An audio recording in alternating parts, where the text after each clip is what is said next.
Hi everybody, this is Ashley Jamerson coming to you from Ashley Lambert Realty right here in Charlotte, North Carolina.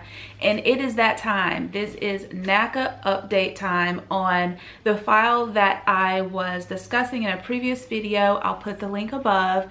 But the file, I kept on saying in that video, things are going so smoothly. Something's bound to happen. There has to be a hurdle. And that is the nicest way to say it. Things have basically hit the fan. As you can see, I am ready for closing today. Closing was scheduled for 10 a.m. after receiving clear to close yesterday around 12:45 p.m., which is plenty of time to get closing documents over to the attorney. But this morning I got a call from the listing agent who was copied in on an email that said that the closing is delayed again. Okay, so we were supposed to close this file last week. I'm going to go over some details. I wrote down plenty of notes, but we were supposed to close this file last week, and ever since then it's been attitude and rudeness and everything else coming from the NACA side when myself and the client just want simple answers to help move the file along. We want NACA to do their job. We want them to take care of their client, their member, okay? So I'm gonna go over some dates. The questions I'm going to put on the screen that we did answer in various emails, but the biggest issue has been page 13, which makes absolutely no sense. If you watched my Understanding the North Carolina Offer to Purchase and Contract video, it's a little outdated. The contract has changed again, but page 13 is basically the same. I'll link that above as well. Go watch that. The contract is very specific about situations when it comes to delays, which I'll make another video about for my What If series. It's going to be titled What If the Closing is Delayed? And I'm gonna go over the buyer issues and the seller issues that cause the delay and what can happen and things like that. But let's talk about the dates. So everything was going smooth, as I mentioned, in April. Got the broker letter under contract, everything like that. April 24th, I'm not really sure when I made that video, but on April 24th, we kept on requesting, we as in the buyer's agent, myself, I kept on asking the listing agent to send over page 13. Page 13 is like a receipt of monies or acknowledgement that you received due diligence money. His clients didn't sign it. They have issues on their end. I eventually got it back. I believe that was April 24th. May 1st, inspection part 1. Appraisal was completed on May 7th. Going back to May 4th, electronic signatures not accepted, and they wanted wet signatures on page 13. So a few years ago, there was this big outcry or uproar of our electronic signatures legally binding, and basically law was passed in the legal world that yes, unless the document specifically asks for notary, in which you have to go to a notary and do a wet signature. But you know, electronic signatures are acceptable. So, and in every other deal I've done, including with Bank of America, electronic signatures were fine. This is the listing agent again. I'll be right back. Uh-oh. Tensions are high. Tensions are high. This is absolutely crazy. So May 10th, they asked me to send over the termite and disclosures, which they already received. It was part of the inspection because the person who did the inspection actually did the termite as well, and it was all included in one nice little package, but they wanted that separately. May 11th, they wanted confirmation of the seller's names. So let me just pause here because this is part of the big issue with this file, which makes absolutely no sense to any seasoned licensed real estate agent in North Carolina. And I went onto a forum and I said, hey, has something changed since my last closing last week? And they were like, no, that's still the law. Called my attorneys, no. And I have like 3 attorney friends. No, the law is still the same. So here's what happens. When a single person buys a house and then they go to sell it, his or her new spouse has to sign the selling documents, because in North Carolina, that spouse has marital rights to the property unless there is a free trader agreement recorded at the Register of Deeds. Okay, but if there's no free trader agreement, then the spouse has to sign. So let's just say that Well, this situation, let's just be clear about it. There was a single woman and her stepmother who is married to her dad. The stepmother was the only co-signer. So the single woman and the stepmother purchased this house together, and the daughter, single woman, lived in it. Single woman got married, her last name changed. She can no longer sign legal documents with her maiden name because legally she changed her name to her new marital name.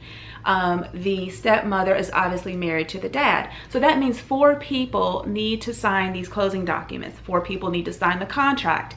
The check or the due diligence check can be obviously deposited into anyone's account, and that one person can sign saying, I deposited it into my account. I received it from the buyer. Okay. So, NACA basically wanted the sellers to be represented as stepmother only in North Carolina, stepmother only, and the daughter, you know, the single woman who's now married, wanted that person to sign in her maiden name, which is no longer her name. So back and forth. Can you confirm the sellers? This happened on May 14th. This resent the documents over May 15th. And every time there was a change to the contract, it had to be initialed by 4 people. It had to be dated by 4 people. So it got really jambly to the point where I started sending documents over regular black and white, and then sending another version with yellow highlights so whoever on the other end could see that it was in fact signed by 4 people plus my buyer. So that's 5 people. On May 15th, because of this issue, the underwriter, we will just call her YJ. YJ asked for the husband to be added to page 13, even though she asked me to remove him from the contract. The husband needed to sign that he received the money, as well as the stepmom. But these 3 people don't share an account. It was only deposited into the single woman who is now married. We will call her AM. Okay, so again, confirmation of sellers, highlighted and unlighted version sent out. Per her request, she got it back the same day, May 15th. May 21st, obviously there was communication back, might have been a weekend. The seller issue came up again, and they said they wanted the whole contract amended, and they wanted just the maiden name and just the seller, no longer the husband, the new husband of AM, and never the dad of AM or the husband of the stepmother, never him, but always this new guy, the new guy. So I asked the attorney, I was like, how do we handle this? And she said, well, according to the title work and obviously NC law, you can put AM, formerly known as, or FKA, and then her maiden name, and the stepmom, if that'll make them happy. But when they all have to show up at closing, they all have to sign the documents. I was like, okay, perfect. Sent that on the 21st. Everything was good, fine and dandy. May 22nd, hand cleared the house, which was absolutely good. We thought we were on a roll. May 22nd, pending final review. Now remember, the closing was scheduled originally for May 24th. And in my other video, which I'll link above, everything was going completely fine until this YJ got involved. So May 22nd, we got pending, what does my handwriting say? Pending final review, estimated closing May 31st. So this awesome estimated closing May 31st, rescheduling it from May 24th email went out to everyone. The sellers, the seller's agent. I really didn't have any time to check my email and see what was going on before my phone started ringing with this awesome listing agent who I can completely understand because he has irate clients as well. So it was scheduled to the 31st, and our first question, Wendy Williams-Burp again, our first question was, why? What do we need to get you? Why do we need to wait an additional 7 days to close? Why can't we get this stuff to you since it was pending final review on the 22nd? Why can't we get this stuff to you and close before then and make everyone happy? It's not about getting paid. It's not about anything. It's about taking care of the clients that we took on, okay? Taking care of your client, your member, that's the deal. So the closing was rescheduled to the 31st. We're now looking at the 24th. Guess what popped up again? The seller name issues. Now M's name needs to be removed. Seller to sign in maiden name, not married name. Again. So we sent it over. All docs sent that were requested were sent on the same day. Black and white version, highlighted version for those who can't read. Okay. May 24th, it was rejected again. However, we did not receive notification that it was rejected. When you receive, or when I receive an issue, we get on it, we solve it right away. So we did not get any notification. So Labor Day weekend, no one really checked it Saturday, Sunday, Monday, because we knew NACA wasn't going to be working on no Memorial Day. But I did get a call from the awesome agent on Memorial Day saying it's going to close. And I was like, according to last week, everything looks fine. Everything is in. So the morning, Tuesday morning, which was like 2 days ago, super early, my client checked the NACA portal and it said the documents sent were rejected. And I was like, what? Nobody told us. So the second question, you know, right now we're at why are we delayed? Why can't we close sooner? What can we get in to close sooner? The next question was, why didn't you tell us that, you know, you rejected an item so we can fix it? Are there any other contingencies, right? So there was a contingency. Guess what it was? It was page 13. So what did we do? We got wet signatures. We signed with illegal maiden names. We took everybody off. We rushed and got that in on the 24th, okay?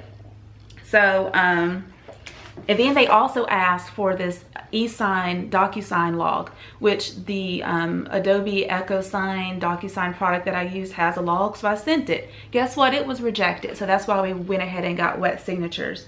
So 4 emails were sent back and forth between 12:15 and 12:37, basically reiterating the questions. What are the contingencies? Did you receive the documents? Oh, the verification of employment.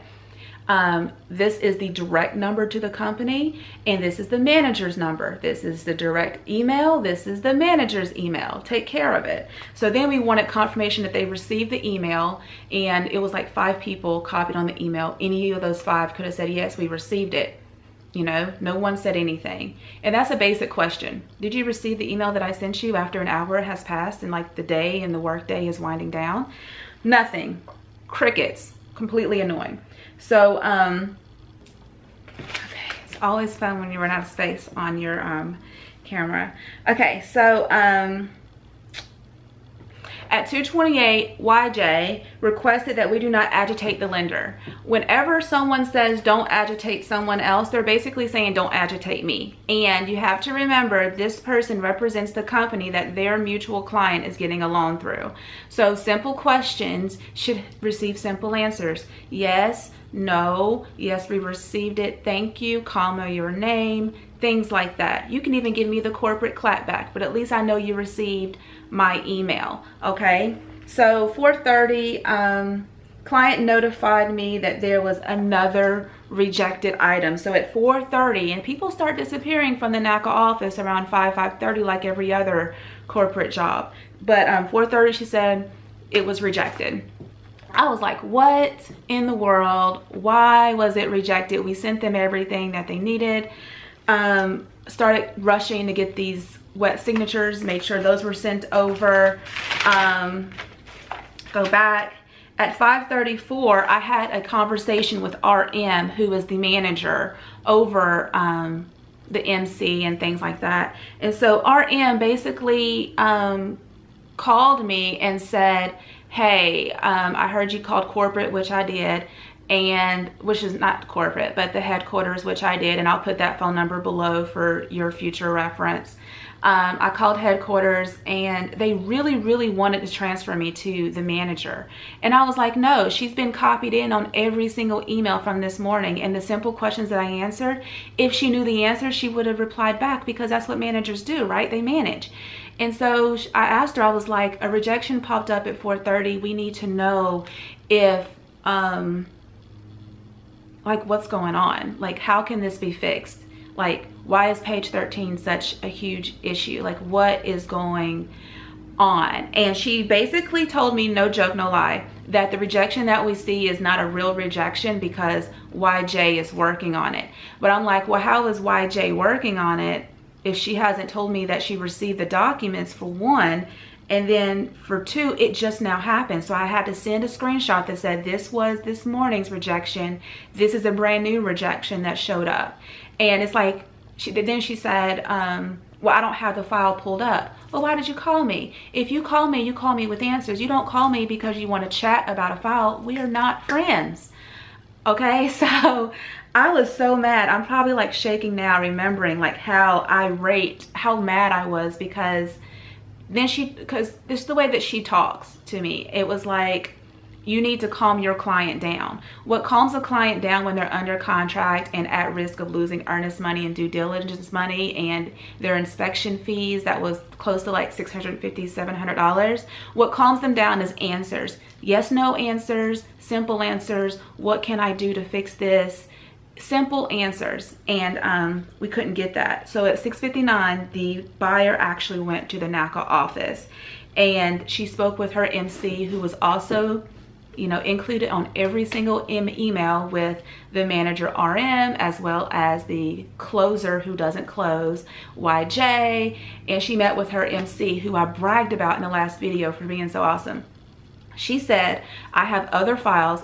I wasn't there, per my client. I have other files. I had meetings all day. I have not had a chance to look at your file.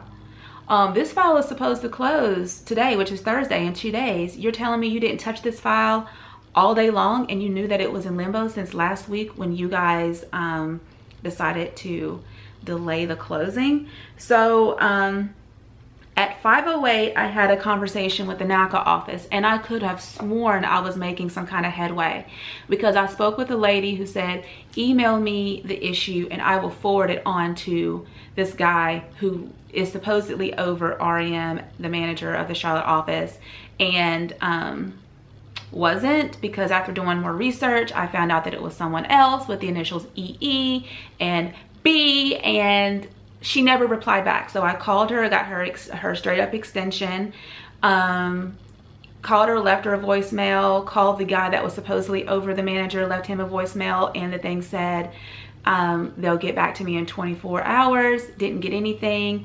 The district manager or the regional manager, whatever EE's title is there, and the CEO never got back to me. However, yesterday around 12:45, after sending an email, we got clear to close. And I'm like, oh my gosh, finally, clear to close. So I leave immediately and I go get my client's closing gift, because we're closing today at 10 a.m. 8:42, of course, I get a phone call. No, 8:44, I get a phone call about an email sent at 8:42 that we're not closing at 10. I immediately get off the phone with him, and I called the closing attorney's office and I said, what's going on?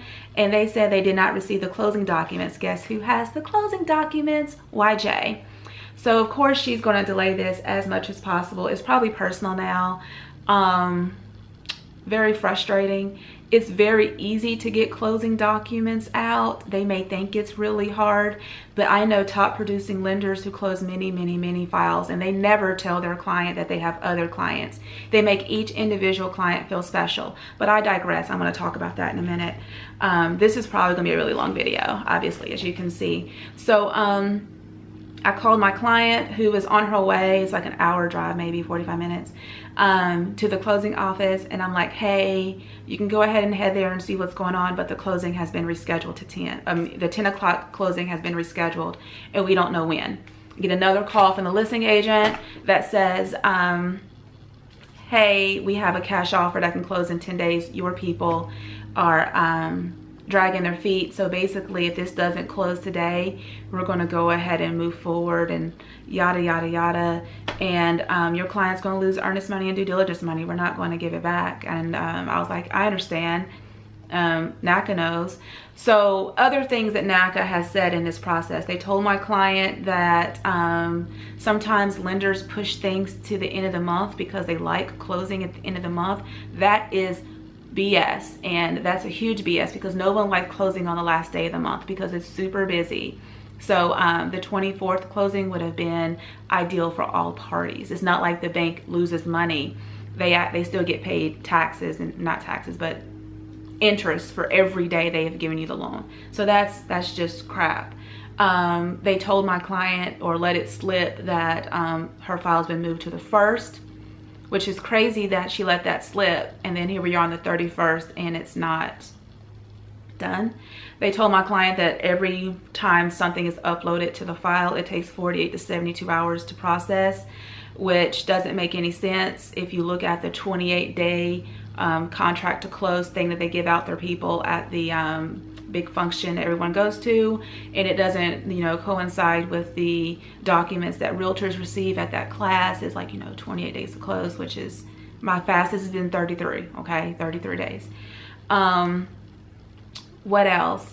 He's told, you know, you're not the only client and it's all your realtor's fault. Your realtor didn't get us documents in and stuff like that, which is, you know, fine. Put the blame on me. You don't have to like me, but, you know, respect me and do your job, period. I know you don't have to like me. No one does, period, when it comes to work. I'm here to represent my client.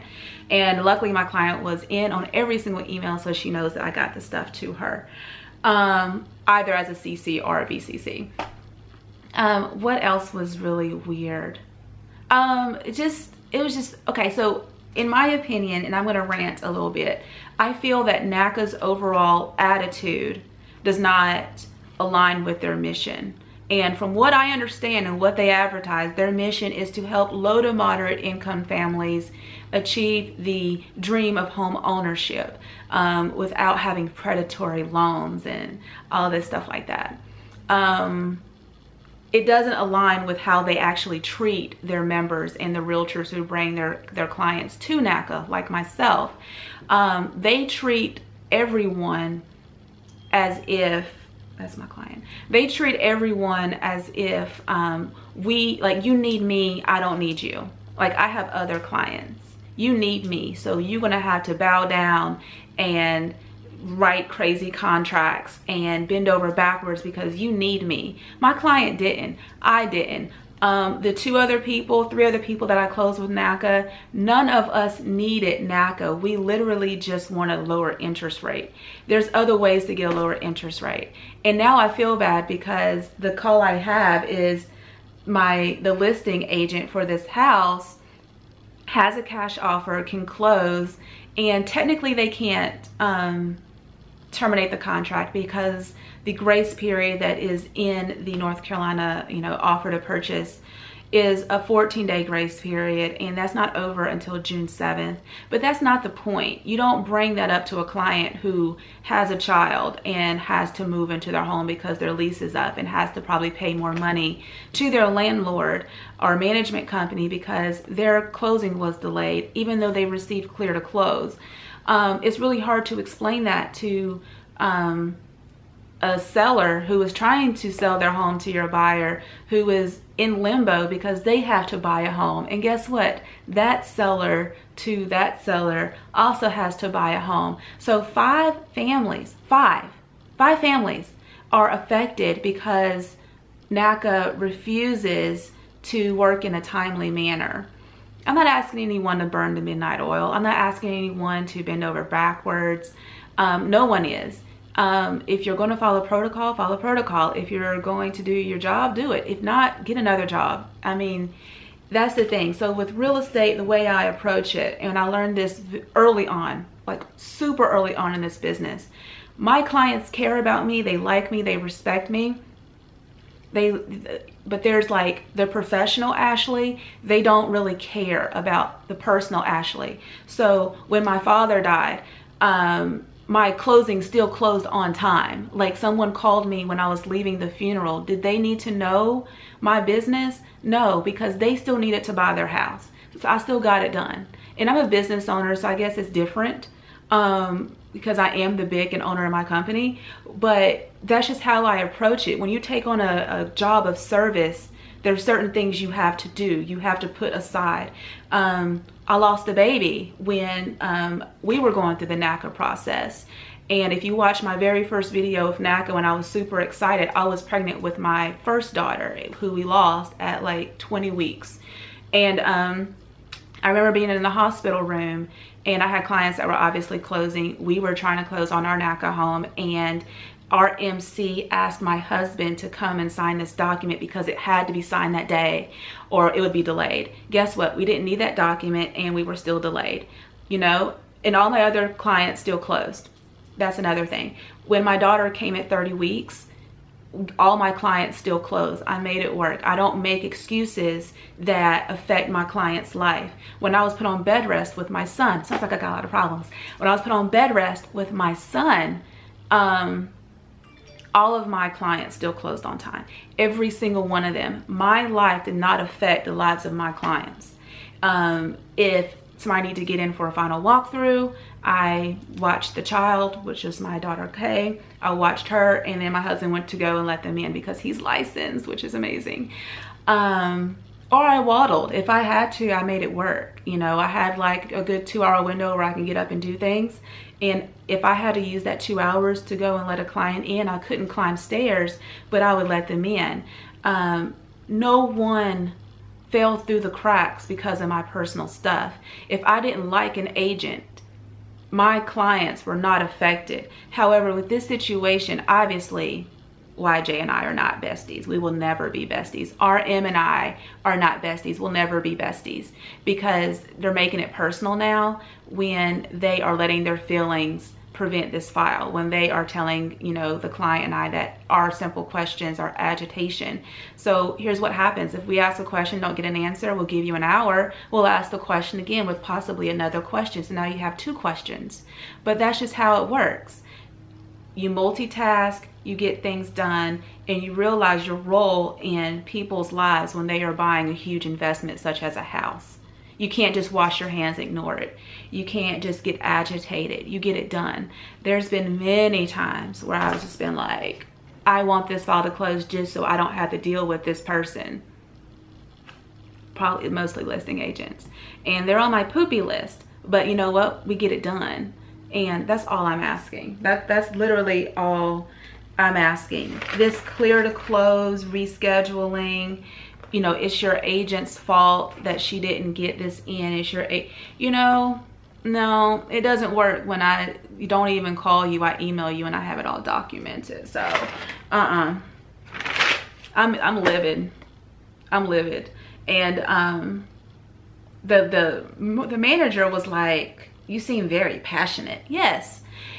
I didn't become a teacher because I'm not passionate about educating other people's kids. Okay, I know I would be a terrible teacher. You have to have a heart to be a teacher. Hold on a second. Hello? Because I'm a business owner, I approach business very differently, I think, than an employee would. I have a very small team. I have like 2 or 3 lenders that I work with. I have one attorney that I absolutely love. She was actually with one company and then she switched to another company and called me, and so all my business went with her. Because when things like this happen, when there's a delay, she'll send me an email that says, I'm still trying to get this one to close today, working with pressure of B of A. So that's Bank of America. Those little touches, that care, that passion behind work is really what defines a good realtor, lender, everyone involved in service type things from other people who don't.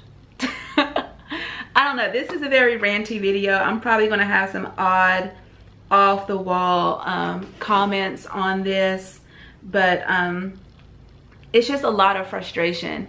I'm not incompetent. I've been licensed since 2006. I might sound young, I might look young sometimes, but I'm not. I don't close one deal every 3 months. I'm a full-time realtor. I close at least 20 a year, at least 20, which isn't a lot, but the national average is like not 20, but I close at least 20. I think my highest in 1 year has been like 29. My goal is 33.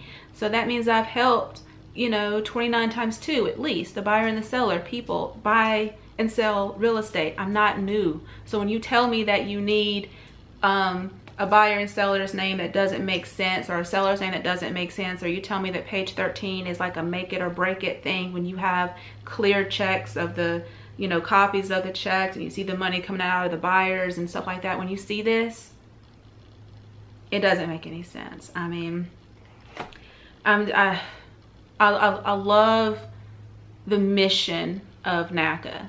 I love it. I think that is a phenomenal deal. I mean, like I said before, the house that I'm sitting in, I love my house. Formal living room, formal dining, kitchen, granite, wood floors, 4 bedrooms, 3rd floor, unfinished attic, 2-car garage, nice neighborhood, nice equity now. I love what NACA does, but I do not like how those people that they hire do not have the same passion as I believe Bruce has. I think that's his name. I'm pretty sure it's Bruce. Let me check. But the passion that he has is to start this. He didn't do it for the money. He did it because he saw a problem and it's like, I want to help. So I wish that when they bring people on to hire, they weed them out. When I bring someone in my company, you literally have 30 days. I fire people on the 31st and 32nd day. If they BS my clients, they get fired immediately. If they lie to my clients, if they ignore my clients, they get fired immediately. Especially my older clients, my clients are like my grandma's age. You get fired with the quickness. You don't take advantage of people. I fire you. You don't lie. You're not rude. I fire you. So I think that Bruce needs to clean house. I'm not saying RM and YJ should lose their job, but maybe they need to be retrained. Maybe they need to get their life together.